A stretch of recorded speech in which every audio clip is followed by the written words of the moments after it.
Nací en Bogotá, en un hogar muy unido y muy feliz, el 15 de junio de 1912.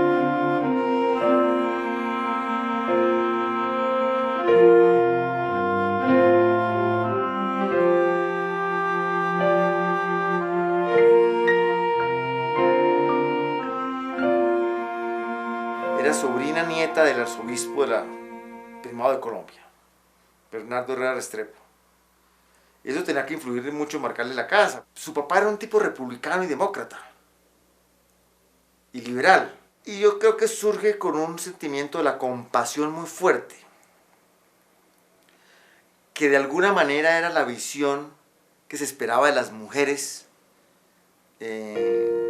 católicas, que tuvieran compasión, que ayudaran a los enfermos, que ayudaran a los pobres.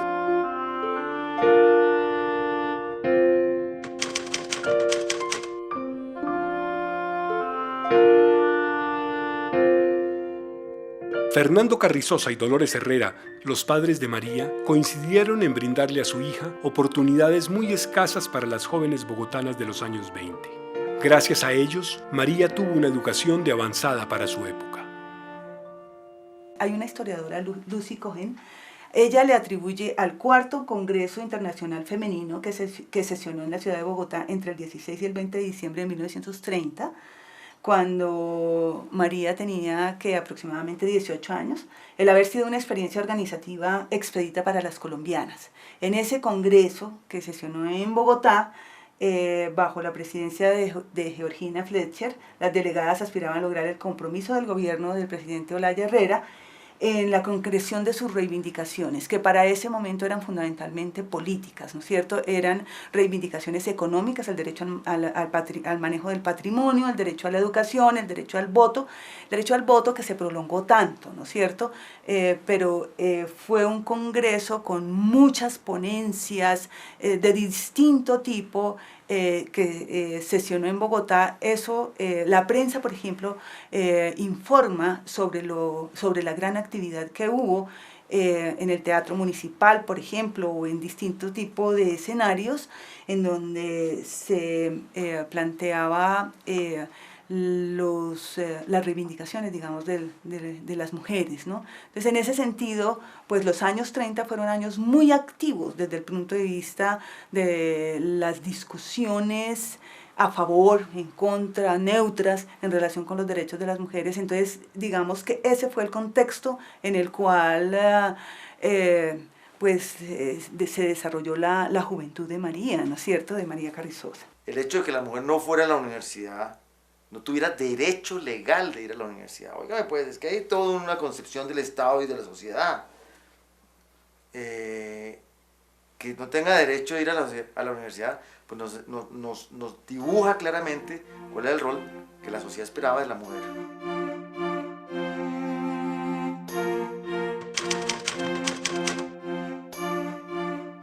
En 1933, cuando María Carrizosa tiene 21 años, el gobierno liberal de Enrique Olaya Herrera reconoce el derecho de las mujeres a la enseñanza secundaria y profesional.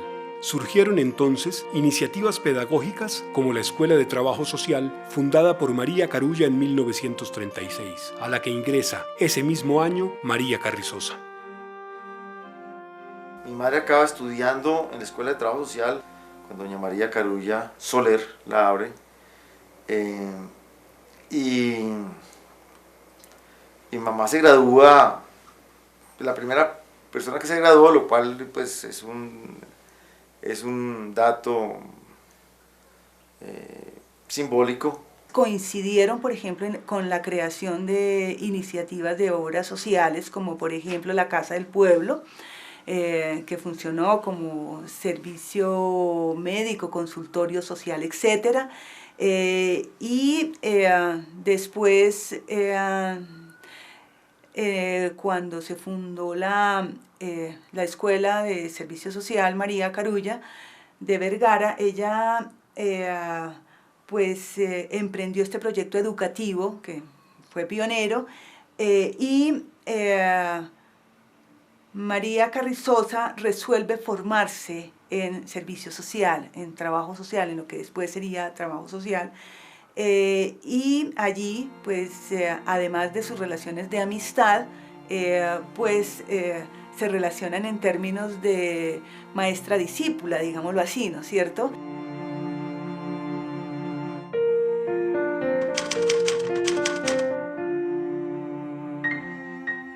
En 1940, cuando María se gradúa de asistenta social, la iniciativa eclesiástica de Acción Católica lleva operando más de 3 décadas, con cooperativas de crédito y ahorro, escuelas, bibliotecas, boletines y periódicos.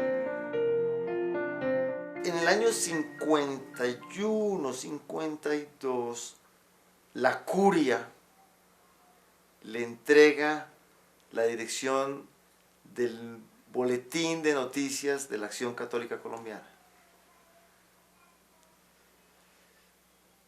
Y ahí le cambia la vida. María hizo parte de Acción Católica, pero con cierta independencia. Ella desde un comienzo, por lo que yo recuerdo de las conversaciones que tuvo, pues colaboraba con la Acción Católica, pero no con todas las directrices que daba el episcopado, porque ya ella comenzó a mostrar su carácter de independencia respetuosa de algunas directrices que ella no compartía del todo, digamos. Ella se retira de Acción Católica o le piden que se retire, no me quedaría muy claro cuál, y se retira y ahí nace Presencia.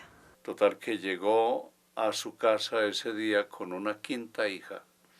Si le habían tenido 4 hijos y le llegó a José, su esposo, con el cuento de que tenemos una quinta hija. La hija más exigente, más gastaplata que tuvo.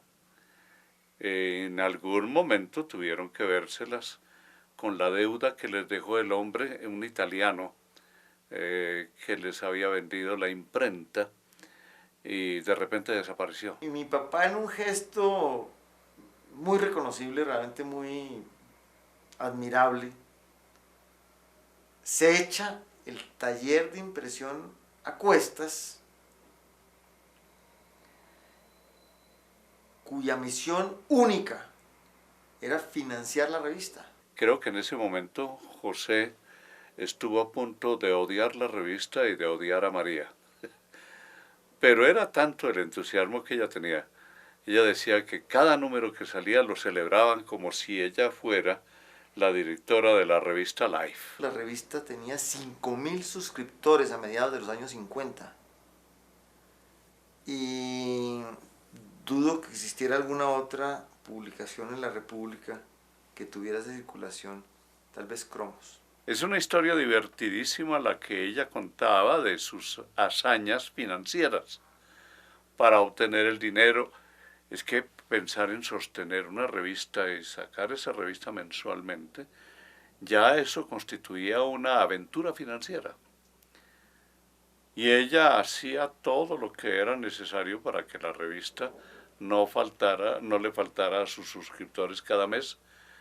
Y eso implicaba que entonces su consideración del dinero, el dinero como instrumento, no como fin. Y el pensamiento de María, de Emilia de Gutiérrez, de Javier Darío Restrepo, pues de los que colaborábamos en la revista, yo creo que sí influía en ese medio. No era una revista devota, piadosa, clerical, como sí lo había sido al comienzo.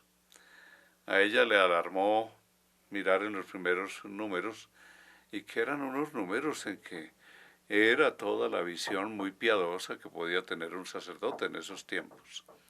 No, ya ella reaccionó contra eso y buscó algo que a mí me parece que es ejemplar. Yo ahora estoy dirigiendo una revista y a esa revista le he querido incluir en cada número eso. Es que uno desde la fe tiene que mirar las cosas de modo distinto de quien no tiene la fe.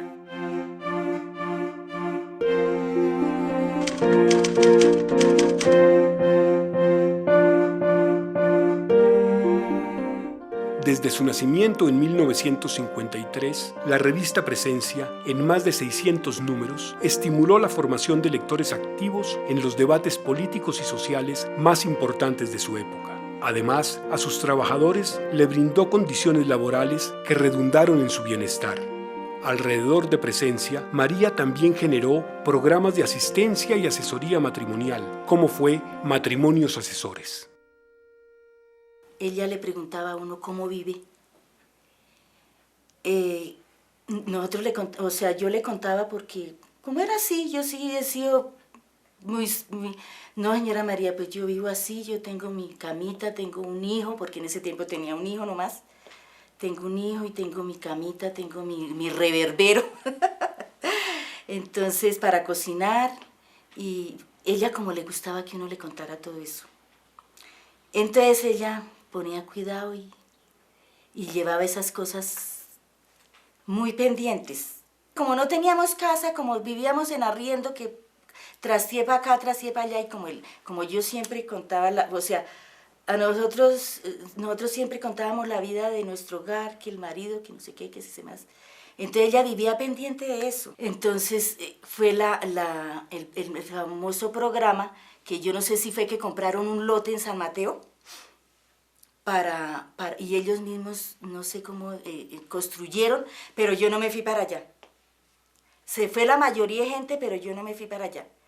No quise irme, o sea, no. Entonces la señora María, bueno, está bien, no. Entonces ella misma, con la jefe, con la coordinadora de allá, cogió su carrito y me llevó a urbanizaciones donde ella conocía. Me llevó a Compartir, me llevó a Los Pinares y no me gustó. Entonces, no, tranquila, mijita, tranquila, vamos a otro lado. Fue cuando me llevó allá a Llama de Elena y le dije, ay, señora María, acá. Dijo, bueno, mire, hasta en los parques compartía con nosotros. Mírela, acá está. En ese, me estaba diciendo que si siempre salía con el niño al parque, que si lo sacaba, que con quién lo dejaba. Ella preocupada por esas cosas, por los hijos de uno.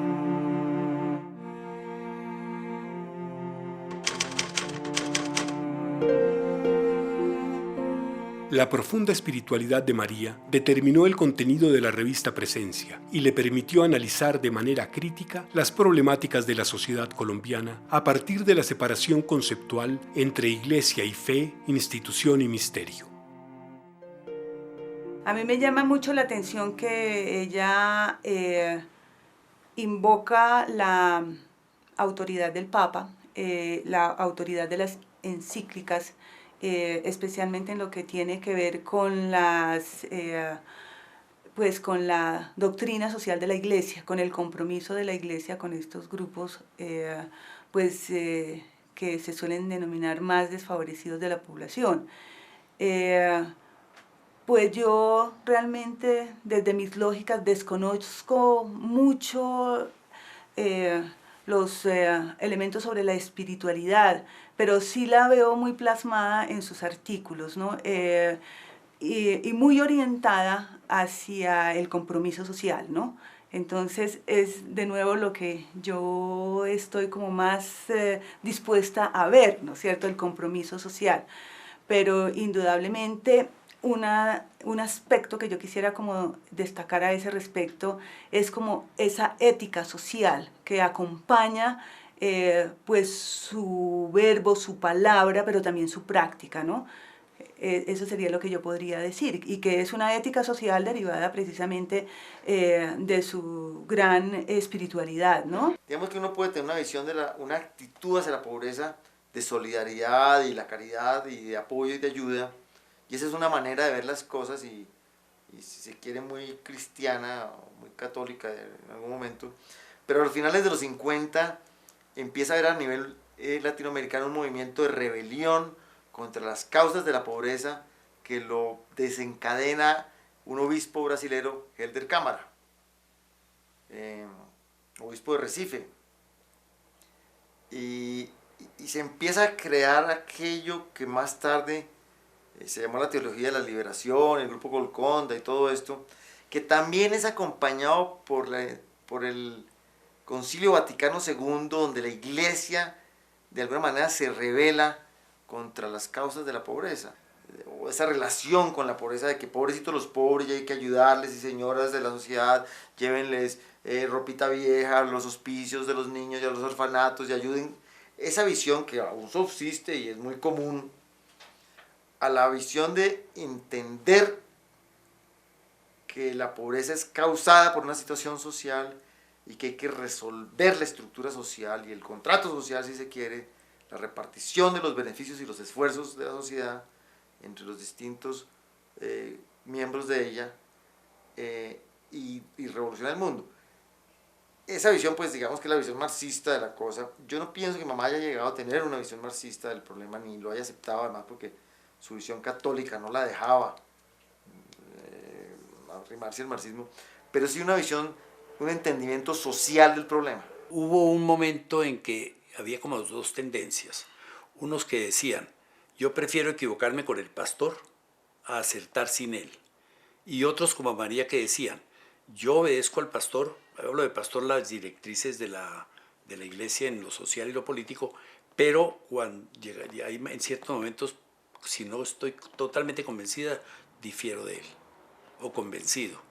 Yo creo que María era de la segunda escuela. Ella sí empezó a criticar como una separación que empezó a haber, que los curas se alejaban del pueblo, de la realidad social de la gente, y ella lo criticaba claramente. Ella empezó a hablarles un lenguaje distinto a la iglesia. Inclusive yo creo que la debieron criticar mucho, no tengo claridad cómo era eso en esa época. Lo único que yo sé es que ella decía cosas que a todo el mundo le parecían tenaces, como decir eso que pues era el rompimiento de la iglesia proteccionista, ¿no? De pobres los pobres, pero ricos porque ustedes van a entrar al cielo, a decirles, no, es que usted no tiene por qué ser así, ustedes tienen derechos y deberes. Por tanto, allí había esa nobleza, esa hidalguía que da el creer y el ser consecuente con lo que se cree, que es lo que normalmente nosotros entendemos en ética como la honestidad. Persona honesta es aquella en quien coincide lo que cree y lo que hace. Cuando me llamó para la revista y yo le mencioné que yo no comulgaba muchísimo con esta serie de labores religiosas, a lo cual me respondió que nuestra relación sería de un respeto mutuo, que no me preocupara por eso, pero que ella siempre creería que pasado el tiempo yo llegaría a entender exactamente la misión que ella se había propuesto con esa revista y que estaría de acuerdo con ella, y en efecto así sucedió. Porque con esa espiritualidad tan grande, ella no era una persona mojigata, sino completamente abierta. Entonces yo pienso que ella sí aportó mucho en cuanto a Dios, a conocer a Cristo en una forma más efectiva. Y se preocupó muchísimo, muchísimo de las desigualdades. Y en su medida trató de arreglar eso. Y de todas maneras, pues ahí es cuando ella sí hace estos libritos, que son los libritos que ella hace con el propósito de mostrarle a los niños cómo es Jesús desde una manera muy amigable, muy no rígida, sí, no rígida como la iglesia lo puede presentar, sino para que, como ella aquí dice, que buscaba contribuir a la integración del niño al misterio de Dios. Entonces, yo creo que mi abuela sí quería que supiéramos del misterio de Dios, que sí tuviéramos una conexión con la divinidad, que para ella era Jesús, porque era católica, pero no entraba en mucho conflicto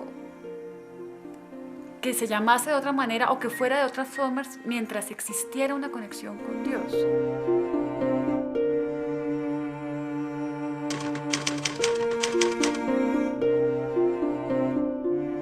Si bien María Carrizosa enfocó sus esfuerzos hacia la enunciación y defensa de los derechos fundamentales de la mujer colombiana, su postura fue clara en reconocer los peligros que implicaban las demandas feministas, influenciadas especialmente por la corriente norteamericana. Yo me vine a sorprender de que había una discriminación intelectual contra las mujeres siendo ya adulto. Porque para mí lo natural había sido que las mujeres eran intelectualmente iguales o superiores que los hombres. Porque la que en mi casa agitaba el cotarro, como decían ellos, intelectual, y la gente que iba a a la casa, a opinar sobre el país, la política y el mundo, pues era gente que venía en su mayoría por el lado de mi mamá. Ella, auténtica y sinceramente, no se define como feminista, ¿no es cierto? Pero su discurso tiene elementos feministas, ¿no? Es lo que yo quisiera como destacar. Y es quizás lo que yo quiero encontrar en ella también, ¿no? Desde mi postura de mujer feminista contemporánea, seguramente yo quiero también leer lo feminista que hay en ella, ¿no? Entonces, así, ahí pues la familia me disculpará, pero es como lo que yo quiero ver. Por ejemplo, lo plasmado por María en el artículo titulado, comillas, elegir y ser elegidas, una nueva responsabilidad.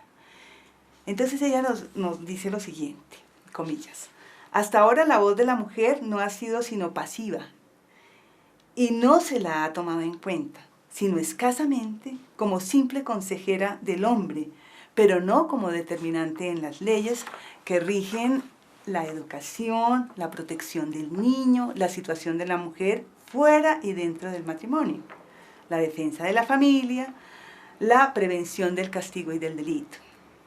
Es indispensable la presencia del criterio femenino y del criterio femenino cristiano en los cuerpos legislativos y del voto femenino que favorezca al legislador, que garantice a la mujer sus genuinas prerrogativas. Entonces, ella es favorable al voto e incluye allí su ética, ¿no es cierto? Una ética religiosa en este caso, pero también una ética civil, ¿no? Que concebimos el voto femenino no como una adhesión a este o aquel partido. La mujer en juego político nos aterra, dice ella. Solamente lo concebimos como determinante de lo bueno, como la fuerza que defina lo justo, lo sano, lo moral, lo cristiano.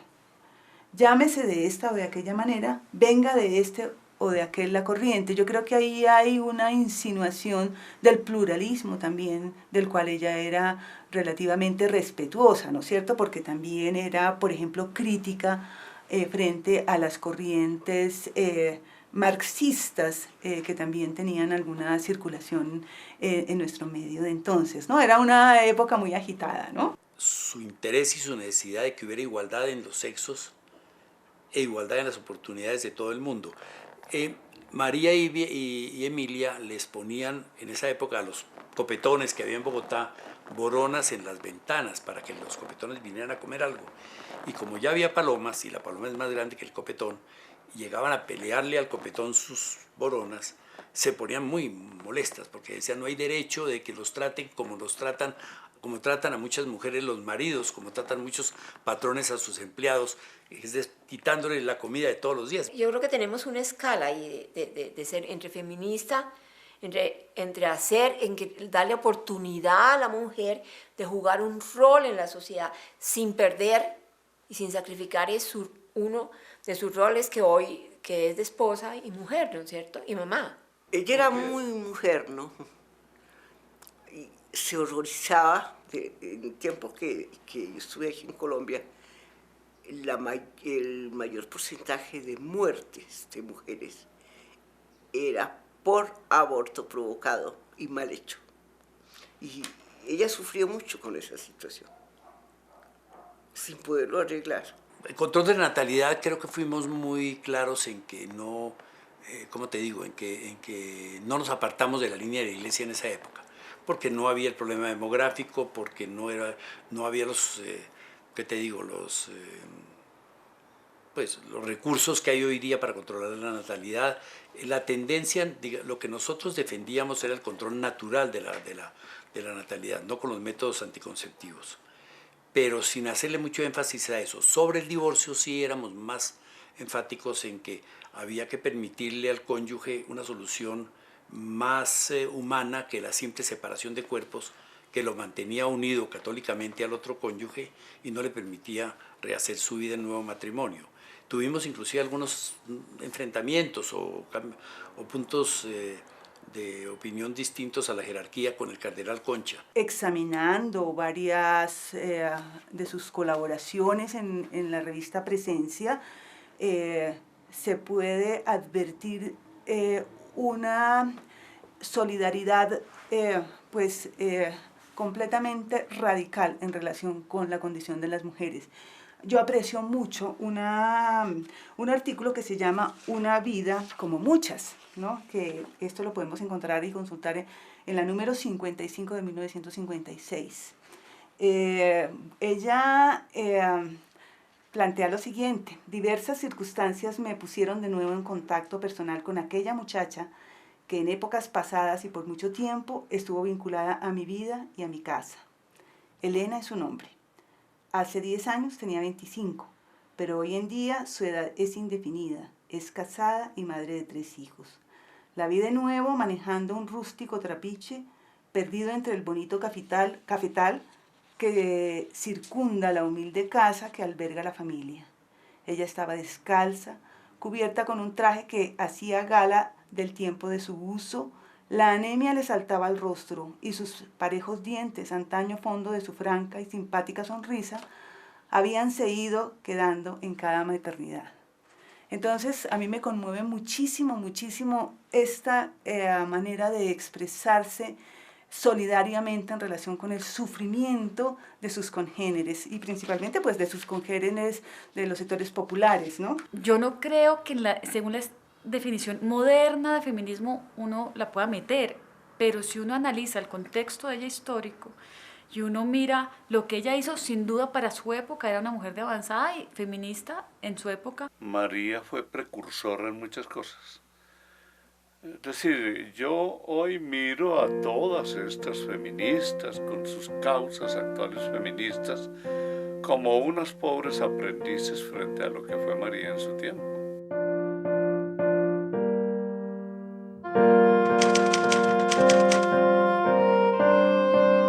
Ya en la revista Presencia, en la prensa o en la literatura, María mostró una forma pragmática de entender y criticar la sociedad colombiana, sin desligarse de los valores morales sobre los que ésta se sustenta, y estableciendo las vías de participación adecuadas a su contexto.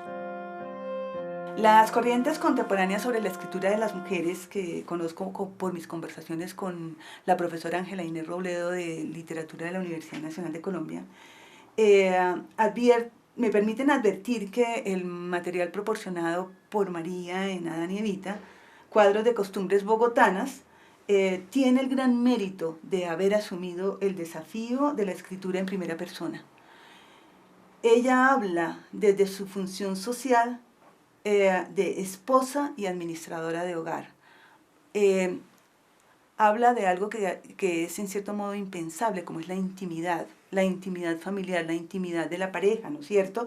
En un escenario de cambios sociales en los cuales las mujeres casadas, amas de casa, deben asumir un trabajo multifacético, invisible, no reconocido ni apreciado. Habla de lo que hoy se denomina el trabajo del cuidado. A mí me parecía, leyendo eso, estar repasando algunas de las parábolas del Evangelio. Hay que tener en cuenta que las parábolas del Evangelio son la exaltación de lo cotidiano, de lo sencillo, de lo humilde.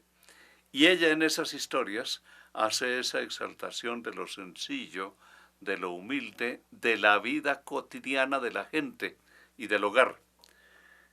Detrás palpitaba ese inmenso amor y ese calor que hay en un hogar de parejas creyentes y de gente que se quiere. A mí me parecen particularmente fascinantes, muy graciosas, las crónicas en que desnuda las debilidades de Adán. Adán ante el catarro, ¿no es cierto? Adán ante el machucón de un dedo, ¿no es cierto? Las proezas de Adán en el volante, ¿no? Las veleidades como técnico para reparar la plancha, ¿no es cierto? Es decir, a mí me parece realmente maravilloso ese conjunto de crónicas que desnudan a Adán, ¿no? Y que lo ponen en su debilidad, ¿no? Algunos comentarios reconocían como la tolerancia, la paciencia, la tranquilidad de Adán al verse retratado en estas crónicas, ¿no? Aparentemente no, pero en el fondo sí eran críticas de las situaciones tan bobas que vivíamos. Es que algunas personas hemos vivido aquí en Colombia en una patria boba. María no vivió nunca en patria boba. Ella fue crítica todo el tiempo. Este libro, pues, porque son una serie de cuentos que son cuentos que ella sacaba en la revista. Y que eran tomadas de pelo a mi papá, pero en general a los hombres. Y que eran la protesta de la mujer contra el rol de los hombres en la sociedad. Y así lo leo yo. Es, claro, está tomando el pelo a mi papá sin discusión. Mi papá se dejaba tomar el pelo, una cosa muy simpática. Yo me acuerdo de una frase de ella que lo repito mucho.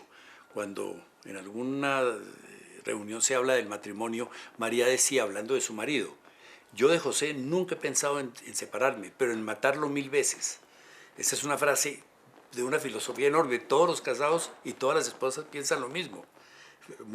Uno la quiere mucho, pero le provoca estrangularla. Sin duda, Dani Evita, digamos, uno puede hacer una lectura y decir, pues esto es humor y reírse, y ya. Pero sobre todo, y yo creo que se podría quedar ahí si ella no hubiera escrito Los Evita viuda, digamos, Los Evita sola. Los Evita sola, para mí, me confirman la teoría que son un cuestionamiento bastante duro de la sociedad bogotana de su época, de las relaciones de género, de las parejas de su época, porque la Evita viuda es una Evita bastante ácida, si se quiere decir así. Y ella me decía que el marido se dio cuenta que ella era un intelectual y que la respetó en ese sentido.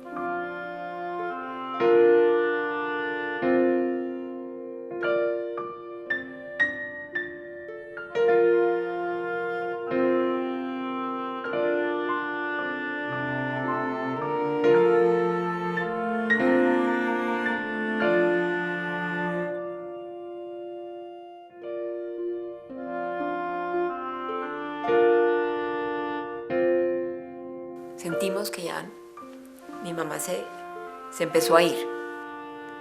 Y guardo y atesoro las pocas cosas, digamos, manuales, que un chalequito que me tejió chiquita, pues ahí lo tengo. Está esto que ella le repujó a mi mamá. Entonces, digamos, como yo atesoro mucho la memoria mía y a Mima, y claro que su muerte, como te decía, no fue sorpresiva porque estábamos esperando que sucediera, pero sí fue dolorosísima. La muerte de María fue para mí algo muy duro que no pude vivir sino de lejos.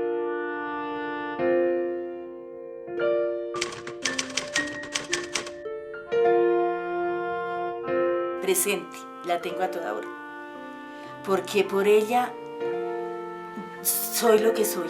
Trabajando con María, adquirí una serie de conocimientos muy grandes, de ejemplos, de seriedad, de sobriedad, de dedicación, de mística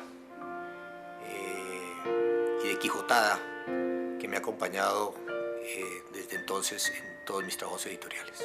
En aprender a ser una persona honesta, correcta. ¿Y cómo se dice?